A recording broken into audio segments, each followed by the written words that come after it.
భర్త: ఏమైంది? అలా బాధగా కూర్చున్నావు? భార్య: ఏమీ లేదండి.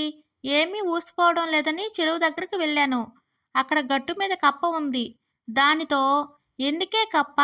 మీకు మా మహిళలకు ఉన్న తెలివితేటలు లేవు అని అడిగాను. అంతే. ఏమీ ఆలోచించకుండా నీటిలోకి దూకేసింది. భర్త: ఇందులో వింతేముంది? భార్య: నేనేదో మామూలుగా అడిగాను. దానికది ఆత్మహత్య చేసుకోవాలా చెప్పండి? స్వామీజీ: ఏ వ్యక్తి అయితే భార్యకు భయపడుతూ భూమిపై అష్టకష్టాలు పడతాడో అతడు స్వర్గానికి పోయి సుఖపడతాడు.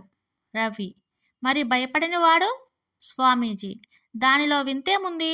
అతడు భూమిపైనే స్వర్గ సుఖాలు అనుభవిస్తాడు. అప్పారావు: బావగారు, అబ్బాయికి వ్యాపారం అన్నారు, ఇంతకీ ఏ వ్యాపారం చెప్పలేదు? Parandhamayya: imports and exports. Apparao: ఏంటో అవి? పరందామయ్య: ఫేస్బుక్ పోస్టులు వాట్సాప్లో, వాట్సాప్లో వచ్చినవి ఫేస్బుక్లోకి. అజయ్: బంగారం, ఇవాళ ఏం కూర చేస్తున్నావు? వాణి: గన్నేరు పప్పు పచ్చడి, పప్పు దూలగుండ.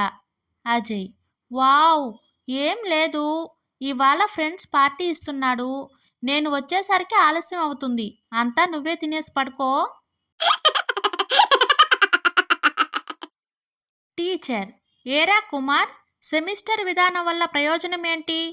కుమార్: ప్రయోజనం ఏంటో తెలియదు గాని మేడం, ఇంతకుముందు మా నాన్న ఏడాదికి ఒక్కసారే కొట్టేవాడు.